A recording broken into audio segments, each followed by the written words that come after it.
জাতীয় নাগরিক পার্টি এনসিপির দুই প্রভাবশালী নেতা আক্তার হোসেন ও তাসনিম চারা নিউ ইয়র্কের আন্তর্জাতিক বিমানবন্দরে ধরা পড়লেন আমেরিকান পুলিশের হাতে।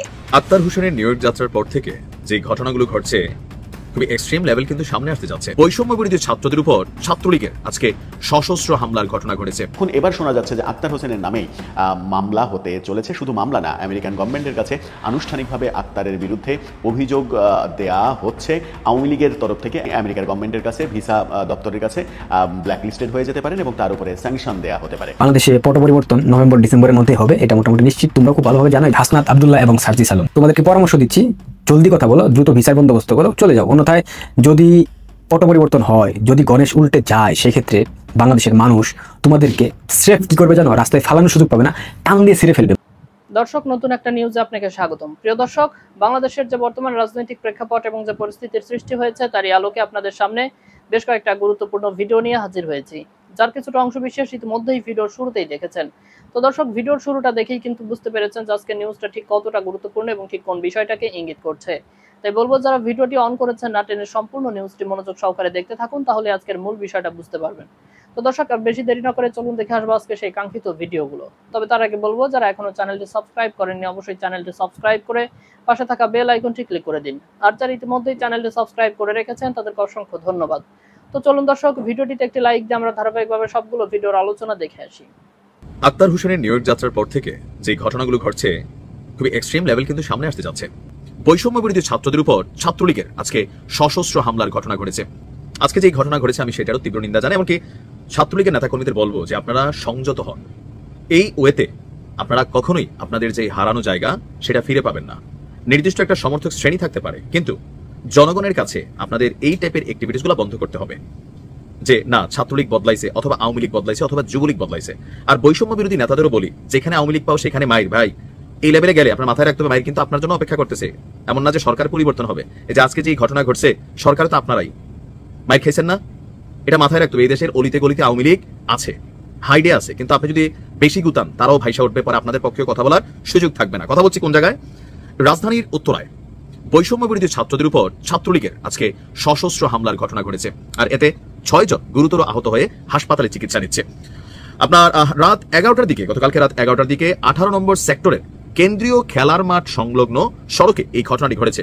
মোবাইল ফোনে ধারণ করা ফুটেজে দেখা যায় একদল লোক দেশীয় অস্ত্র নিয়ে কয়েকজনকে বেধড়ক পেটাচ্ছে। পরে নিশ্চিত হওয়া যায় হামলার শিকাররা সবাই বৈষম্য বিরোধী আন্দোলনে যুক্ত শিক্ষার্থীরা। আহতদের অভিযোগ, এর আগেই বিভিন্ন মাধ্যমে তাদেরকে হুমকি দেওয়া হচ্ছিল। তারা দাবি করেন হামলার পেছনে ছাত্রলীগের নেতাকর্মীরা জড়িত। আর এই ঘটনায় দ্রুত দায়ী গ্রেপ্তার এবং শাস্তির দাবি জানিয়েছেন জুলাই আন্দোলনে অংশ নেওয়া শিক্ষার্থীরা। ঘটনার পর রাতভর আতঙ্ক ছড়িয়ে পড়ে এলাকায়। ভোর 4:30টার দিকে সেনাবাহিনী ঘটনাস্থলে পৌঁছে পুলিশকে সঙ্গে নিয়ে পরিস্থিতি নিয়ন্ত্রণে আনে। এ সময় তারা হামলাকারীদের শনাক্ত এবং দ্রুত গ্রেপ্তারের আশ্বাস দেন। কেন আসলে ঘটছে? আওয়ামী লীগকে এই মুহূর্তে তাদের কার্যক্রম নিষিদ্ধ ঘোষণা করা হয়েছে। এখন নিষিদ্ধ যে জিনিসটা, সেটাতে নজরদারি করা কষ্টকর, কারণ এটা গোপনে চলে। যেমন ধরেন এই দেশে মাদক নিষিদ্ধ, তো মাদক কি চলে না? ইয়াবা এই দেশে চলে না? বৈধ জিনিসের থেকে বেশি চলে মদ, গাঞ্জা, ইয়াবা, মাদকের জিনিসপত্র। কারা করতেছে? এই সমাজে বসবাসকারী সুশীল মুখোশধারী ভদ্রলোকেরা করতেছে। বাট কেরিয়ার যারা সোল্ড করে একদম খুচরা লেভেলে টোকাই ছেঁচড়া ফেসড়া দিয়া, কিন্তু এদেরকে গ্রেপ্তার হচ্ছে, বন্ধুকে হচ্ছে না। এখন আমরা এই কথাগুলো কেন বললাম? ছাত্রলীগের রাজনীতি বা আওয়ামী লীগের যে রাজনীতি নিষিদ্ধ করা হয়েছে, স্বাভাবিকভাবে তারা তাদের রাজনৈতিক কর্মকাণ্ডের মাধ্যমে সন্ত্রাসী অ্যাক্টিভিটিস চালাইতে তারা উৎসাহ বোধ করতেছে। কারণ নিষিদ্ধ জিনিসের মধ্যে আপনার ফোকাসটা ওইভাবে করা যাচ্ছে না যে কে কোথায় কিভাবে কাজ করতেছে। আর এখন যে ঘটনা ঘটছে, এটা হচ্ছে নিউ ইয়র্কে যে ঘটনা ঘটছে, সেই ঘটনার প্রেক্ষিতে বাংলাদেশে যে ঘটনা ঘটলো, এর ঘটনার পাল্টা প্রেক্ষিতে সোশ্যাল মিডিয়াতে বিভিন্ন রকম হুমকি ধামকি, যেখানে আওয়ামী লীগ সেখানে মাইর, বা বৈষম্য বিরোধীরা যেভাবে বক্তব্য দিচ্ছেন বিভিন্ন জায়গায়, দেখেন এগুলা কিন্তু ভাইব ক্রিয়েট করে। আর এই ভাইব থেকে সহিংসতা ছড়ায়। রেজাল্ট কি হচ্ছে আসলে? আর এই ভাইব থেকে লড়াইয়ের ঘটনা ঘটলো, হামলার ঘটনা ঘটলো। ছাত্রলীগের নেতাকর্মীদেরকে বলি, আওয়ামী লীগদেরকে বলি, ভাই ওই যে ভিডিওর প্রথমে বলছিলাম যে মানুষ আসলে সহিংসতা পছন্দ করে না। গত 17 বছর যে পজিটিভ বা নেগেটিভ অংশগুলো আপনারা তৈরি করছেন, যেটা পজিটিভ সেটা মানুষ পজিটিভই বলছে, সরকার কিন্তু মুখ আটকে রাখতে পারতেছে না। যেটা নেগেটিভ সেটা কিন্তু নেগেটিভই বলতেছে। আর জুম্মায় 8 দিন হয় নাই, এরা বলতেছে বলুক না, আপনি বাস্তবতার সময় হলে আপনি কথা বলবেন। কিন্তু এখন কি যে সশস্ত্র হামলা, আবার এই হামলাগুলোর পিছনে আরো অনেক বিষয় থাকে, যে পার্সোনাল কোনো একটা ঝামেলা নিয়ে ঘটনা হয়েছে, এখন কোনো কিছু হলে ছাত্রলীগ বলে চালাই দাও, মামলা দেওয়া যায়। ধৈর্য ধরতে হবে সবাইকে। রাজনীতিতে পরিচ্ছন্নতা জরুরি।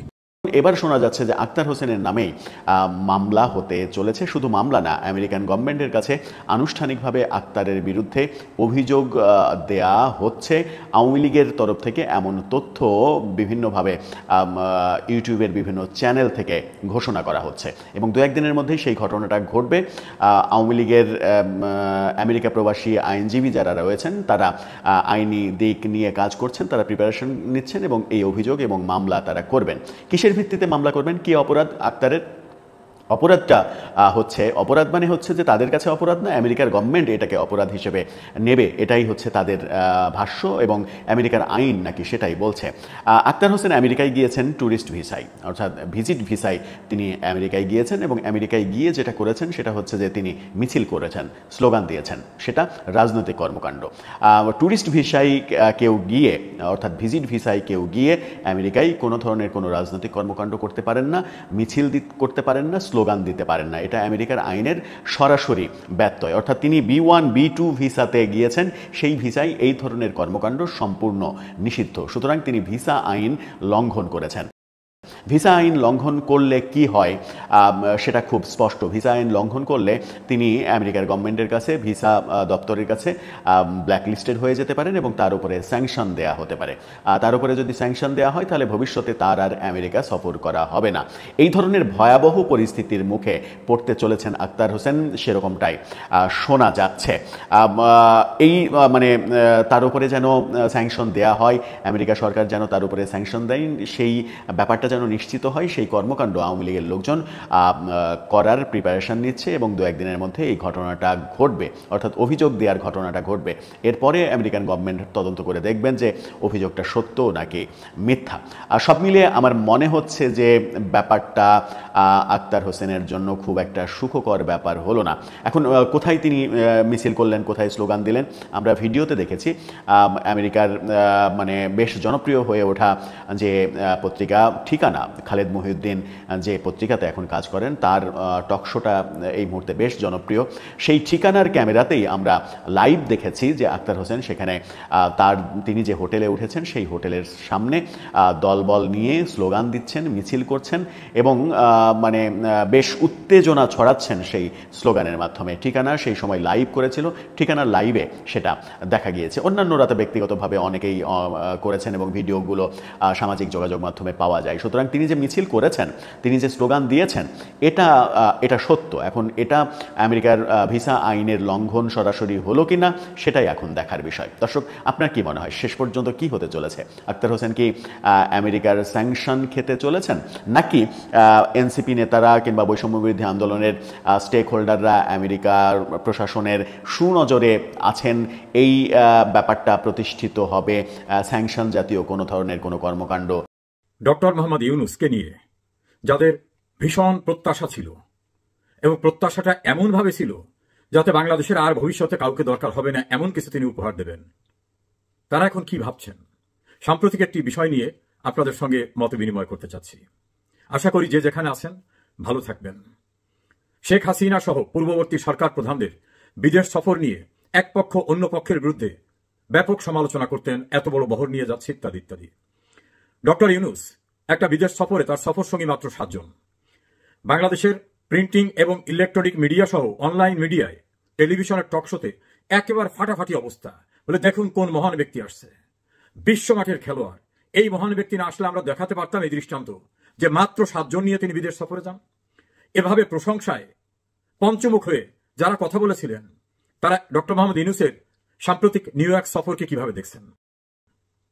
জানেন সফর সঙ্গী কতজন? তার 2 কন্যা, তার ভাতিজা, তার বন্ধু বান্ধবী সব সহ 104 জন। 104 জন সফর সঙ্গী। এর ভিতরে তার প্রেস উইং থেকে 11 জন। প্রেস উইং এর 11 জনের কাজটা কি? সাংবাদিকদের প্রশ্নের জবাব দিতে গেছেন প্রেস সেক্রেটারি, তাকে ঠেলে নিয়ে যাচ্ছে, বলল কোনো জবাব দেওয়া যাবে না, ঠেলে নিয়ে যাচ্ছে তার অধস্তন কর্মচারী যিনি। এটাই হচ্ছে ইউনূস। বাংলাদেশে একটা বেসরকারি বিশ্ববিদ্যালয়ের একজন অধ্যাপক, তিনি বিএনপি ঘরানার মানুষ। তাকে আমি জানতে চেয়েছিলাম যে ইউনূস সাহেবের এই ঘটনাটাকে আপনি কিভাবে দেখেন। তিনি বলেন যে এটা নিয়ে আমার আলাদা কোনো মন্তব্য নাই। আমি তো পূর্বেই বলেছি সে একটা বিশ্ব বাটপার। এই বিশ্ব বাটপারকে নিয়ে আমার নতুন কোনো মন্তব্য নাই। তিনি আমাকে বললেন যে আপনি টেলিভিশনে বিভিন্ন টকশো অনুষ্ঠানে আমি যেগুলো থাকি সেখানে দেখেন, আমাকে তার প্রসঙ্গ জিজ্ঞেস করার আগে বলি যে আমার মেজাজ খারাপ হয়ে যাচ্ছে, বাটপার নিয়ে আমাকে প্রশ্ন করবেন না। তা আমি বললাম দেশের অনেকেই তো তাকে বিশ্বমাঠের খেলোয়াড় হিসেবে দেখেছে, আপনি কিভাবে দেখেন? উনি বললেন হ্যাঁ না, সে কিছু খেলোয়াড়, সে কিভাবে বাটপাড়ি করতে হয় এই বাটপাড়িতে সে অসাধারণ। যেমন জাতিসংঘের অধিবেশনে কোনো কাজ না থাকা সত্ত্বেও বাংলাদেশের বড় দুইটি রাজনৈতিক দলের এবং তার তৈরি একটি দলের শীর্ষ পর্যায়ে নেতাদের নিয়ে গেছেন, যদিও তার উদ্দেশ্য নিয়ে নানাভাবে তথ্য আছে যে আদৌ সেখানে জাতিসংঘের অধিবেশন না, টার্গেটটা হচ্ছে বিএনপি, জামাত, এনসিপি বিরোধে যাতে লিপ্ত না হয়, ইউনূস তাদেরকে নিয়ে কিভাবে সমঝোতা করবেন সেটাই টার্গেট। এখন বিএনপির নেতাকর্মীরা মনে করছে ইউনূস আমাদের গুরুত্ব দিয়েছে, আমাদের মহাসচিবকে নিয়ে গেছে। বিমানবন্দরে যাওয়ার পর প্রকাশিত হলো তাদের সঙ্গে বাটপাড়ি করা হয়েছে। তাদের যদি জাতিসংঘের অধিবেশনের উদ্দেশ্য নেয় তাহলে জাতিসংঘের কাছ থেকে তাদের গেস্ট হিসাবে অ্যাপ্রুভাল দরকার, এবং তাদের ভিসাটা হবে ওই ক্যাটাগরির ভিসা যে জাতিসংঘে অংশগ্রহণ করার জন্য যে ডেলিগেশন, সেই ডেলিগেশনের জন্য যে ভিসা। আপনারা অনেকেই জানেন ভিজিট ভিসা এক ধরনের, বেসরকারি কোন সংস্থার আমন্ত্রণে আসা এক ধরনের, রাষ্ট্রীয় অথবা আন্তর্জাতিক সংস্থার আমন্ত্রণে আসার ভিসা একরকম। ভিসায় উল্লেখ থাকে ABC বা A1, B2 এরকম ভাবে উল্লেখ থাকে। এখানেও তিনি বাটপাড়ি করছেন, যাদেরকে নিয়ে গেছেন তাদেরকে ভিজিট ভিসার উপর ভর করে নিয়ে গেছেন। সে কারণে বিমানবন্দরে তিনি ঠিকই তার সঙ্গী যারা অফিসিয়ালি যারা জাতিসংঘের প্রোগ্রামে অ্যাসাইন হয়ে গেছেন তাদের নিয়ে চলে গেলেন, মির্জা ফখরুল ইসলাম আলমগীর সহ অন্যদেরকে ফেলে রেখে চলে গেলেন। এই যে ভিসা কেলেঙ্কারির ঘটনা, এটা একটা বাটপাড়ি। তাদেরকে বলা হয়েছে জাতিসংঘের অধিবেশনে নিয়ে যাচ্ছি, আদৌ তো তারা জাতিসংঘের অধিবেশনের জন্য অ্যাসাইন্ড ভিসাই না। কিভাবে বাটপাড়ি করছে? জাতিকে বোঝাবার চেষ্টা করছে যে আমি জাতিসংঘে যাচ্ছি, বড় বড় রাজনৈতিক দলের প্রতিনিধিদের নিয়ে যাচ্ছি। আসল কথা হলো ওখানে বসে একটা কনস্পিরেসি করবে, সেই জন্য যাচ্ছে, সেটা আর একটা বাটপাড়ি। তৃতীয় বাটপাড়ি বলছে বিদেশে রাষ্ট্রের টাকা ব্যয় করে অধিক লোক যাওয়া ঠিক না। 7 জনের ঘটনা নিয়ে প্রেস ব্রিফিং এ ফাটিয়ে দিয়েছিলেন তার যে গোয়েবলস আছে শফিক।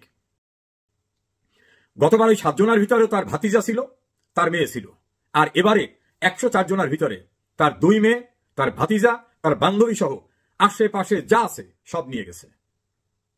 কার টাকায়? আপনার আমার রাষ্ট্রের ট্যাক্সের টাকায়। যারা বলছিলেন ইউনূস আসার পরে আর কোনো চিন্তা থাকবে না, পৃথিবীর সমস্ত সাহায্য সংস্থা হুমড়ি খেয়ে পড়বে বাংলাদেশকে সাহায্য করার জন্য, দুধের নহর বইয়ে দেবে, দেশটাকে একেবারে প্যারাডাইসে পরিণত করে দেবে, হেভেনে পরিণত করে দেবে। তারা কি জানেন ওনার এই 12টি সফরে কোন দেশ থেকে 1 বস্তা চাল পরিমাণ আসে নাই, 1 বস্তা গমও আসে নাই? জানেন কিনা? বরং রাষ্ট্রের সঞ্চিত টাকায় উনি 3য় শ্রেণীর পুরস্কার নিতে ইংল্যান্ডে টিম সহ এসে দামি হোটেলে থেকে রাষ্ট্রীয় টাকা ব্যয় করে গেলেন, যেটা আদৌ কোনো রাষ্ট্রীয় সফর ছিল না। একইভাবে 104 জনকে নিয়ে যাচ্ছেন। এই 104 জনের জাতিসংঘে কাজটা কি? তারা ওখানে ঘাস ছিঁড়বে? প্রেস উইং এর 11 জনের কাজটা কি? সোশ্যাল মিডিয়ায় দেখলাম অনেক গুরুত্বপূর্ণ মিটিং ওনাকে আদৌ ডাকা হয়নি, অনেক গুরুত্বপূর্ণ রাষ্ট্রপতিদের সঙ্গে ওনার কোনো ছবি দেখলাম না। যারা ডক্টর ইউনূসকে নিয়ে উচ্ছ্বসিত ছিলেন, শেখ হাসিনার সমালোচনা করতেন, তারা মুখ খুলে 2 কথা বলবেন এই বাটপার সম্পর্কে? আমি বাটপার বলি না, গণমাধ্যমই তাকে বাটপার বলে, গণমাধ্যমে আসা আলোচকরাই তাকে বাটপার বলে। এই বাটপার যতদিন আছে ততদিন রাষ্ট্রের ক্ষতি করা ছাড়া কোনো উপকার হবে না। যারা ইউনূস সাধনায় মগ্ন হয়েছিলেন, যারা ইউনূসের ভিতরে মহান কিছু খুঁজে পেয়েছিলেন, এই ইউনূস যে কি এটা আরো বুঝবেন, আরো কয়েকদিন গেলে বুঝবেন। দর্শক, আমি আশা করছি সবগুলো ভিডিওই আপনি মনোযোগ সহকারে দেখেছেন। সেই সাথে দর্শক, এই ভিডিওগুলো সম্পর্কিত যদি কোনো তথ্য বা মতামত থাকে তাহলে তো অবশ্যই কমেন্ট করে জানিয়ে দিন। এতক্ষণ সাথে থাকার জন্য ধন্যবাদ। নিউজটি শেষ করছে এখানেই, ফিরছে আগামী ভিডিওতে নতুন কোনো টপিক নিয়ে। আল্লাহ হাফেজ।